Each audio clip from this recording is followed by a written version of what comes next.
Welcome to another edition of Lying on the Beach. I'm Steve Greenberg with Lois Whitman-Hess.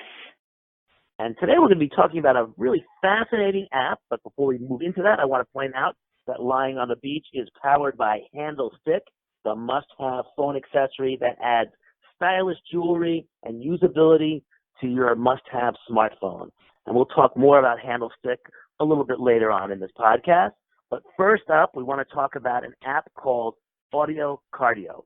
Lois and I love technology. That's our wheelhouse. And this is a mobile app that claims to protect and restore your hearing. And anything that can help my hearing is something I want to know more about. It allows you to quickly evaluate your hearing and to generate a personalized, inaudible sound therapy to protect and strengthen your hearing. You can think of it like physical therapy for your hearing. And because sound therapy is inaudible, you can use the app while you're doing other things like going for a walk or working or even listening to music. It's called Threshold Sound Conditioning Technology, which is and has been clinically validated by Stanford University, Palo Alto Medical Foundation, and Samsung Medical Center. And joining us is the co-founder and CEO of AudioCardio, Chris Ellis. Chris, thank you so much for joining us here Lying on the Beach. We appreciate it. Thank you. Hi, Steve. Hi, Lois. Thanks for having me here today. Great. And we're thrilled to have you. And I guess I guess we have to ask, how does this work? How can listening to a sound that you can't hear actually strengthen your hearing? I guess that's the basic question.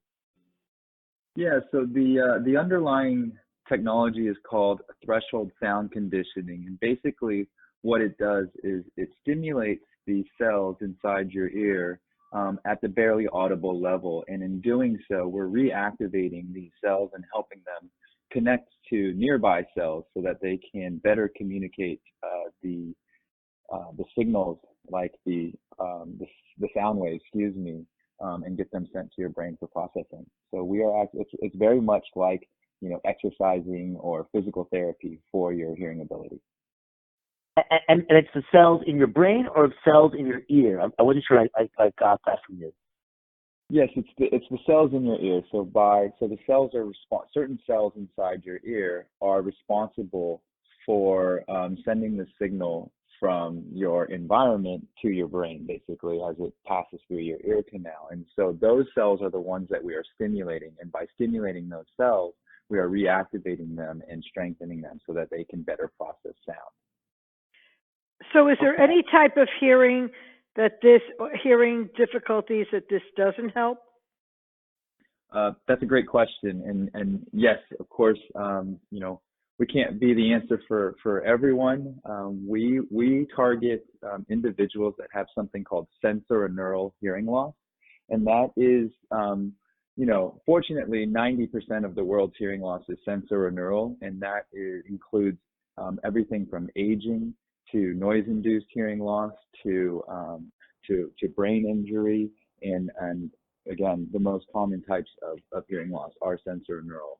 And so that is the type of hearing loss that we can effectively help with. And the other types are conductive and mixed hearing loss, and those are not ones that we target. However, just for some information around those, conductive hearing loss can be anything as simple as earwax in the ear canal to dislocated bones. And so, of course, we've got great science and great surgeons out there that can usually take care of this type of hearing loss, which is why there's far fewer people with conductive hearing loss. And then mixed, of course, is a mix of both those types of hearing loss as well as the ones I explained in sensorineural hearing loss. So what would you suggest for people to find out what they have before they do AudioCardio? We always suggest that they seek a hearing health professional, and so that would be an audiologist or an ENT. AudioCardio is not a substitute for a diagnosis or treatment. Always seek the help of a medical professional.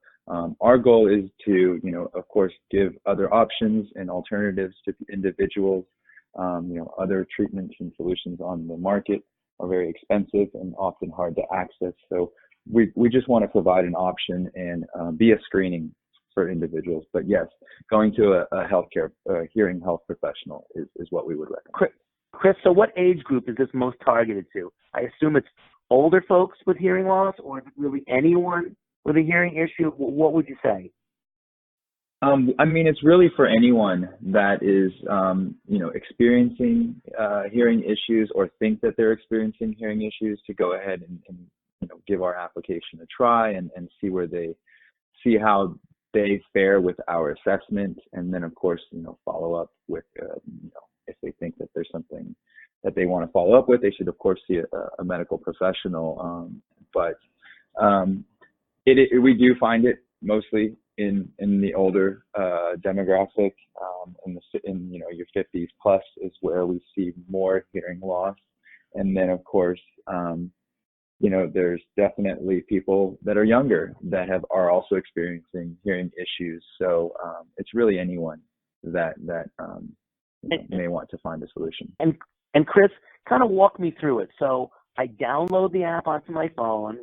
I have to put, I guess, AirPods in my ear, and how many is a session, like 5 minutes long or 50 minutes long, and how many sessions is it? Give me the process, and also what does it cost the consumer to use it? Yeah, so basically an individual would download the app from the App Store or the Google Play Store. They would go connect their headphones or earbuds. Noise canceling is definitely preferred, since it can help block out the ambient noise and give a more accurate assessment. And then, so in a quiet room with your headphones or earbuds connected to the phone, you would assess your hearing by moving a lever up and then down and setting it at a point where you can barely hear that tone that is being played. It's a slider, like a volume slider, that you would set to the barely audible level. You would do this 5 times for the left ear and then 5 times for the right ear. That is how we can get your baseline threshold, where you can recognize these certain frequencies, the lowest threshold. And so based off of that, our algorithm or our mobile app will generate a personalized and inaudible or barely audible sound therapy to stimulate the cells inside the ear. And that's a once a day, 1 hour therapy. But because you can barely hear it, you don't have to actively engage with the app or the sound therapy. Basically, you could each morning just press start play or start therapy and go for a walk or check email or do whatever it is you do in the morning. Just put your same headphones on and add this as part of your routine. And over time, what will happen is that barely audible or inaudible, really, sound becomes noticeable because your hearing is changing. And when it becomes more easily noticeable, you would then retake your hearing assessment, and then our application and algorithm will generate a new sound therapy at your new hearing levels. And we would continue to do this to drive down your threshold of sound in hopes of better protecting and actually restoring your hearing. And is there a point where it says you're fine, like okay, you're complete, you restored your hearing, or you're always working towards it but never get to it?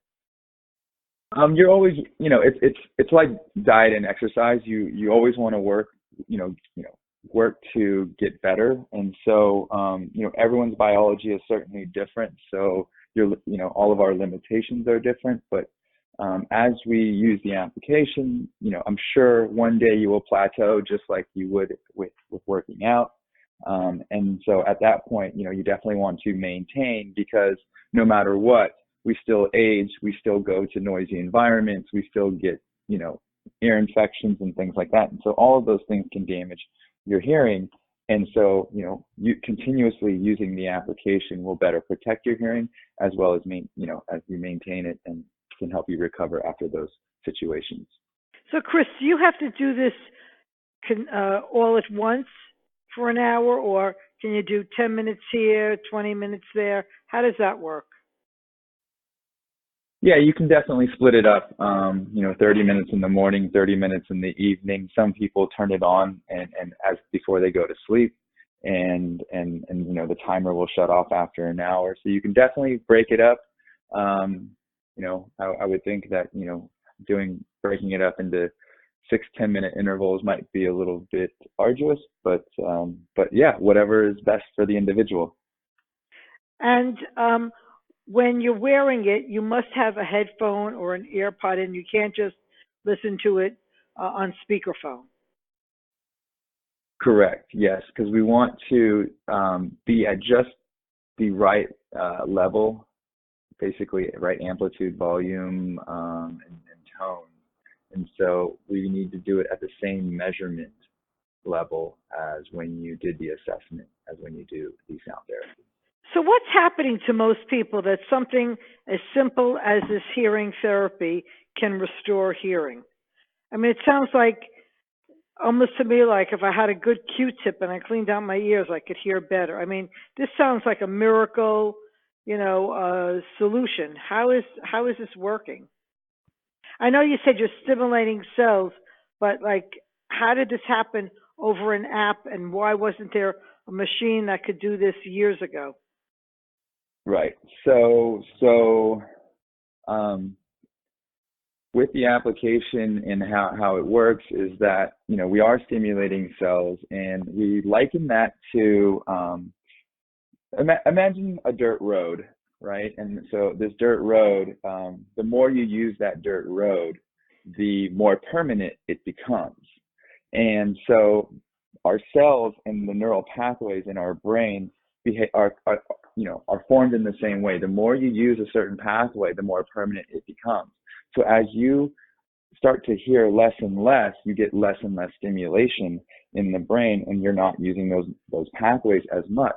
And so as you stop using them, they start to get overrun with weeds and bushes, and then eventually that pathway or dirt road could disappear. So by us stimulating them over and over again, we are helping promote and support those neural pathways in the brain so that the stimulation can reach the brain more easily. And so that's kind of the science behind what we do. And to your question around why hasn't this been done before, we've been doing R&D on this technology for over 15 years. And so there were definitely scientists out there working on this.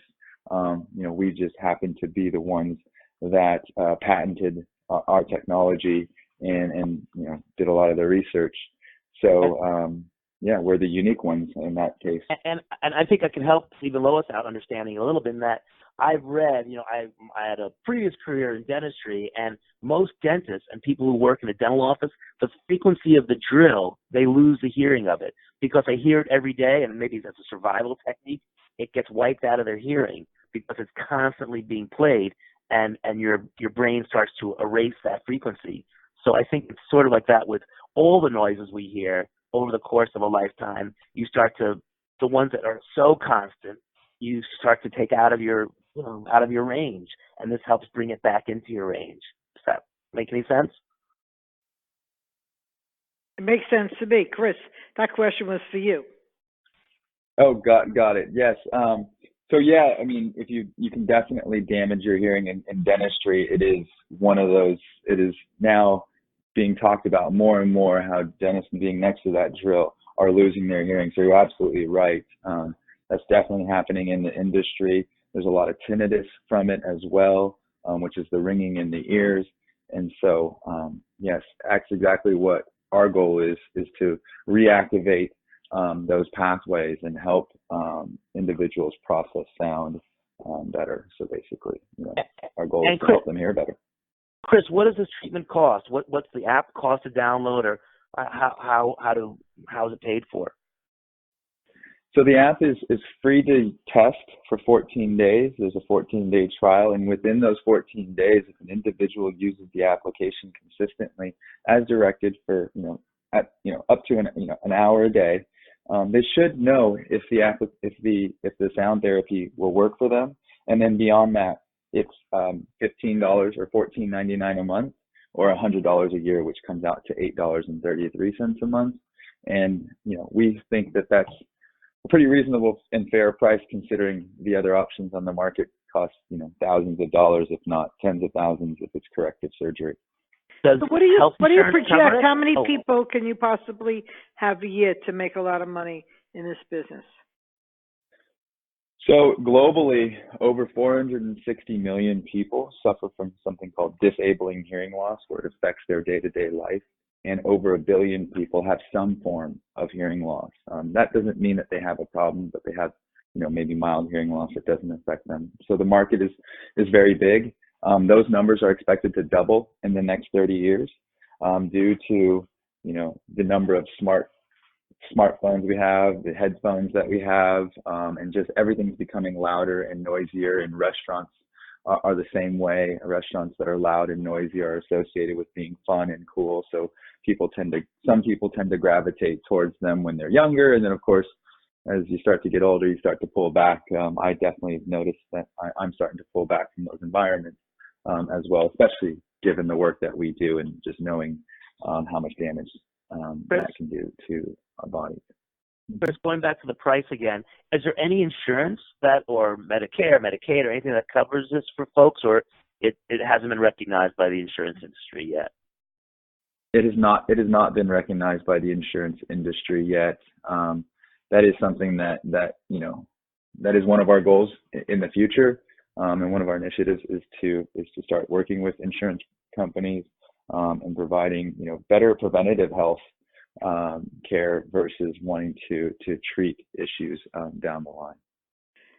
Chris, mention that number again. How many people have some sort of hearing impairment worldwide? Over 460 million people. I know. I thought you said that number. It doesn't seem like high enough, compared to the population of the world. It's a very high number.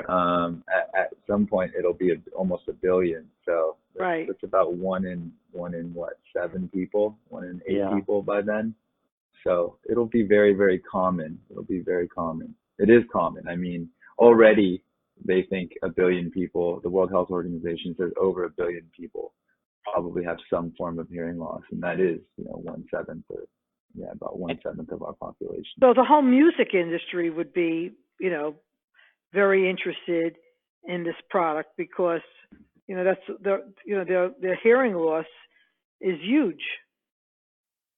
Oh, absolutely. Musicians that we talk to, DJs that we talk to are constantly sharing with us that they definitely have hearing loss. A lot of them have tinnitus, they're ringing in the ears, they're constantly turning up the sound.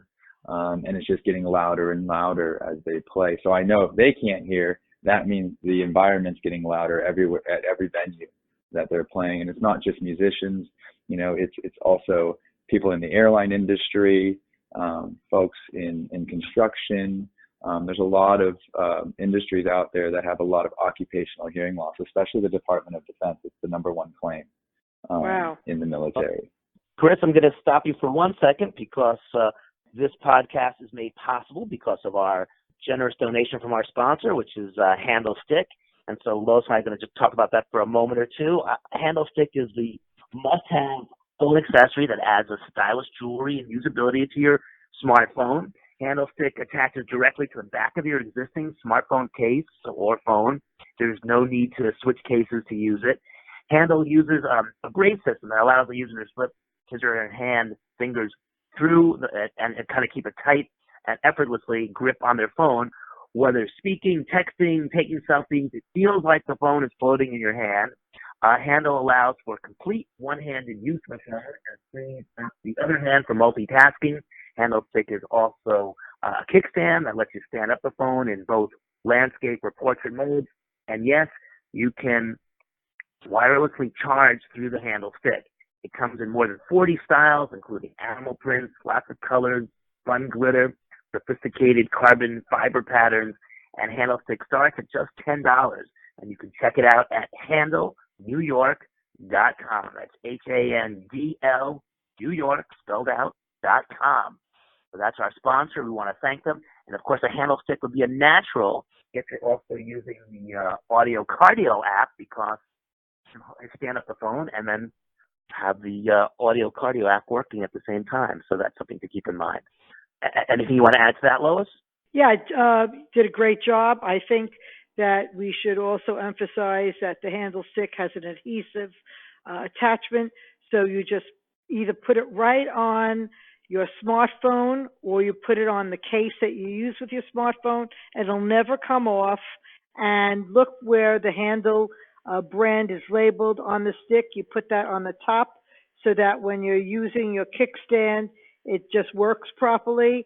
And you can eventually take it off, but it really stays on very well. And there's millions of, well, not millions, but there will be millions of different styles to pick from.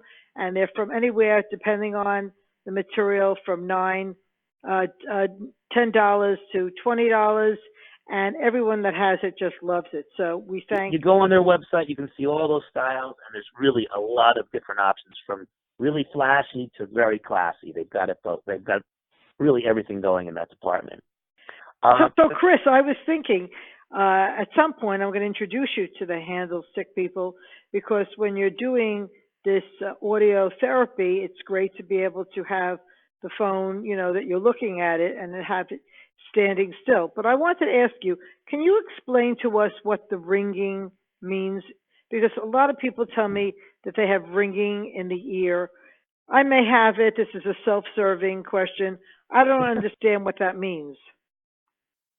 Yeah, so the ringing in the ear is something called tinnitus, and some folks refer to it as tinnitus. Tinnitus, but yes. Yeah, so tinnitus is ringing in the ears, and it's not always ringing in the ears for everyone. For some people, it can be a whooshing sound. For others, it can, you know, it could be sounding like a scratching sound, and of course, and ringing. Individuals can have it for just a few seconds, and others have it consistently 24/7, 365. And it can truly be debilitating. And tinnitus is often associated with hearing loss and is a symptom of hearing loss. And so what basically happens is that these cells are misfiring, or your brain is recognizing that this stimulation for these frequencies are being sent to the brain, so it continues to hear it over and over again, even if that sound is not present in the environment. And so because of this misfiring of these cells, you're hearing this ringing in your head, when really it's not being played outside in the environment again. But so because it's a symptom of hearing loss, our goal is to also hopefully help people that have tinnitus, if at all possible, to get them out of that range and make that tinnitus no longer recognizable. So I know that you just said that, but, you know, can AudioCardio do that? So again, we can't claim that we can, reverse tinnitus or anything like that. We would say that you could certainly try to use the application, and if it's, if you start to notice a difference, we do have people that have noticed the difference, that can testify themselves from their experience that their tinnitus has been reduced or even subsided completely. We definitely have a couple of those types of people that have written into us about that. But again, we just can't claim anything, but certainly, possible. So I have another self-serving question. I'm being very selfish. There are times over the years that I am doing work and I'm sitting in a spot in my living room or in my bedroom, and I swear I hear frequencies of some sort going on. It sounds to me like what electricity would sound like. And I've mentioned it to family members and close friends, and they all think I should go to a psychiatrist. Is there such I think you should go to an audiologist. It sounds like tinnitus. Before you let your friends tell you you're crazy, maybe it's wait. Let me insert here though. She has other symptoms that should take her to the psychiatrist. So it's not just that. Yeah, but I like those other ones. I like the other. No, I swear I could hear electricity in Manhattan in my apartment, and there's a room here in Miami. I could hear buzzing going on, and I hear it. That's, whatever it is, and it's the same spots. So I don't think it's just, happening. I think there's a reason why it's happening. But I can't wait to use AudioCardio to see if It helps me identify it. If it lowers it, I love when you explained how this works. If when you start to hear the sounds from AudioCardio, you know that your hearing is getting better. Yeah, and then you just keep altering it, and then going for the next range. Why is it called AudioCardio? What's the cardio part of it? It's hard, right? Because it's a once a day, 1 hour training, if you will. So it's like a cardio training. It's the 1 hour. There's a play on words. He was ready to ask you cardiac a question. Oh, okay. Because I had my self-serving question. Okay, but right. Half the people think we should be related to something with the heart, and the other half. Yeah. I get the training part. I get it. AudioCardio. I get it now.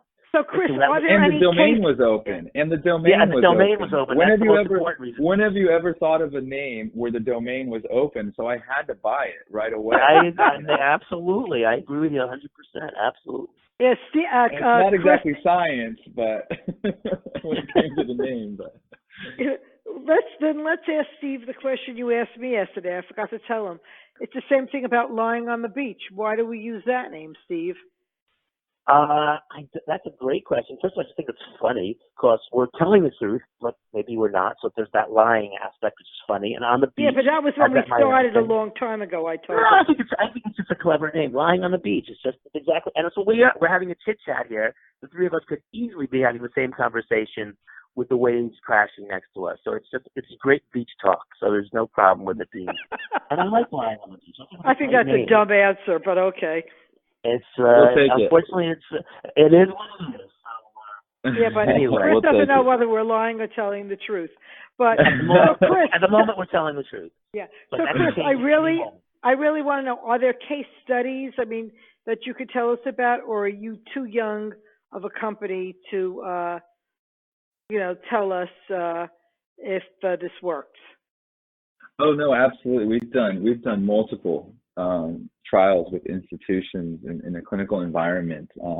We've done a double-blind trial between Stanford University and Palo Alto Medical Foundation, and we had participants go through that trial using our therapy, and it was again double-blind.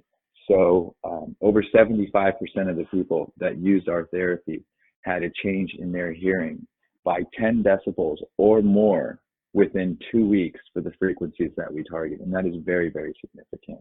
10 decibels is, of course, different for everyone just because the scale is not linear. And so the worse your hearing is, the 10 decibel gain will, of course, mean a lot more to you if you have worse hearing. And so it can definitely take someone from severe hearing loss to moderate. We've seen changes of up to 20 and 30 dB, not necessarily in 2 weeks, but in maybe a month or a month and a half as people continue to use the application. So those are the types of results that we got in that double-blind study and trial.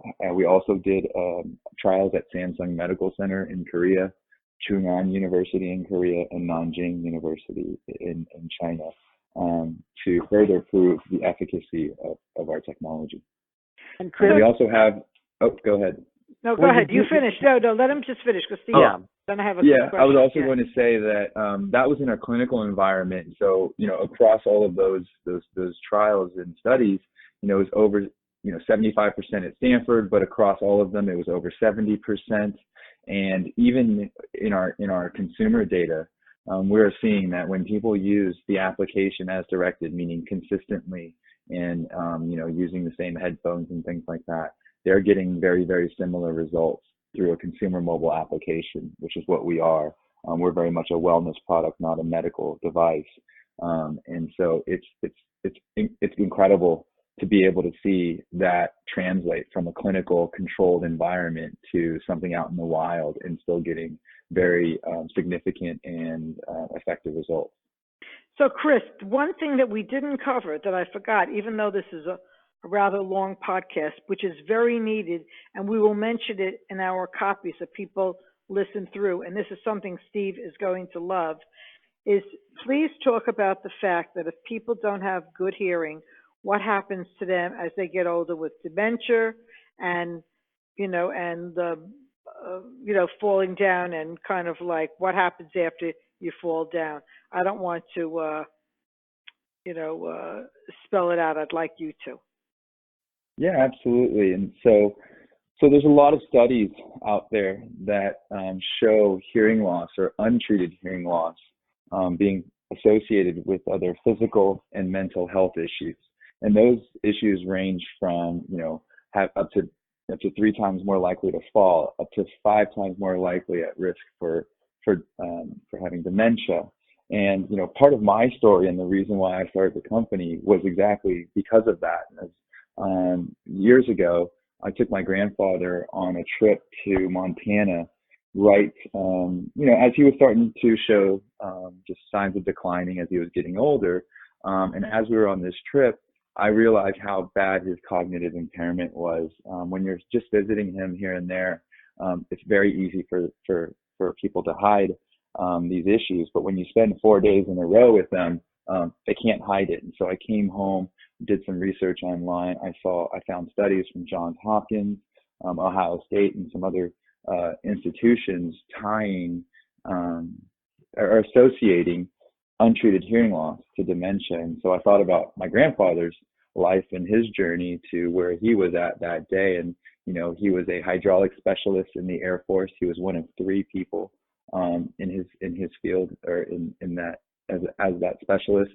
Then he was doing the same thing at a major airline and was always around heavy machinery, never wore hearing aids, never protected his hearing as far as I knew while I was alive. And I watched him decline. I watched him have severe hearing loss, retire, get isolated, get depressed, have cognitive impairment, dementia, and eventually pass away. So I don't need to see a study that tells me that that's what happens or more proof, because I was a witness to it. And I always have thought, even as a kid, that everybody thinks blindness is the worst thing. Blindness, of course, is terrible, but you never think about if you can't hear, how you can't interact with people. I mean, if you don't have your vision, you can still be part of a conversation. You can still listen to radio. You can still follow a story. All that happens through your ears. Your eyes, of course, are super important, but if you don't have your hearing, you really are disconnected. I remember my grandfather, same thing. The whole family would be talking about one thing or another, and he was all by himself because he couldn't hear the conversation. With hearing loss is such a, it's such a horrible deficit to have, and I agree with you 100%. It doesn't surprise me that it leads to Alzheimer's and whatnot, or at least but how does the hearing loss kind of relate to dementia? Right. So there's actually a new study that's being conducted at Johns Hopkins by the same researcher, Dr. Frank Lin, world-renowned researcher, and he, is going to study not just the association, but looking for the causality. So right now, they're still not sure if hearing loss causes dementia or if the isolation that is caused by hearing loss is what is the causality of dementia. So they're still studying that, but there's a high association of up to 5 times more likely of having dementia. And that's why I gave my story, my anecdotal story about, my grandfather, because again, for me, I don't need studies to prove to me that they're associated, and potentially, if in the end, it's the same result. So all I care about is providing something for people to hopefully just provide, a better quality of life, and that if it can help in other areas, that's absolutely what we want to be a part of. Okay, so then tell us about balance and falling. Right, and so balance. Your balance is often controlled through the inner ear. Different parts of the ear in the inner ear, are connected as well to your taste, including your taste buds, and that's why it's ear, nose, and throat. And so they're all connected. And so sometimes when there's issues with the inner ear, it can affect your mechanism for balance. And when that happens, that's why sometimes vertigo happens and other things. And so it's not necessarily just hearing loss, but in some instances, hearing loss can, of course, cause balance issues. But it's not every single time. Right. And before we go, the last question is, who is the scientist? We never even mentioned him that developed all this that you're working with, or the team? Right. Yes. So my co-founder is actually, he started off as a music composer in South Korea in the 90s. He's an award-winning music composer, and so he has a good understanding of harmonics and musicology. He's also an adjunct professor at Seoul National University, one of the top universities in Korea. And then he studied cognitive acoustics in his PhD program at UCLA. And so he studied how the brain processes sound. So with his unique skill set, of course, he was able to come up with a way to find him a more comprehensive hearing assessment in a digital manner, as well as doing additional research to find ways to hopefully restore hearing. And then his sister also works closely with us, and she's also a scientist, and she's neuromolecular physiologist. And then we have a couple of data scientists as well as other neuroscientists on the team. So really, I'm the voice of the company, and I work with incredibly smart people all around me. So I can't. So do you want to tell us the name of this your co-founder? Oh yes, his name is Sam Sang-gyuk Kwak. So his Korean name is Sang-gyuk, but yeah, he goes by Sam Kwak, and he's Sam. Can you spell his last name? Kwak, Kwak. Right, got it. Great. And he's located. Is he located in the States or is he located in Korea? He's back and forth between Seoul and Los Angeles, and I'm based in Los Angeles and often go to Seoul, so we go back and forth quite a bit. Okay, cool. Steve, this has been unbelievable, right? Great information. I've learned a lot. I hope to hear better when this is all over. So thank you very much. And Chris, thank you again for joining us lying on the beach. Once again, I'm Steve Greenberg with Lois Whitman-Hess. And we have been lying on the beach. So long, everybody. Thank you.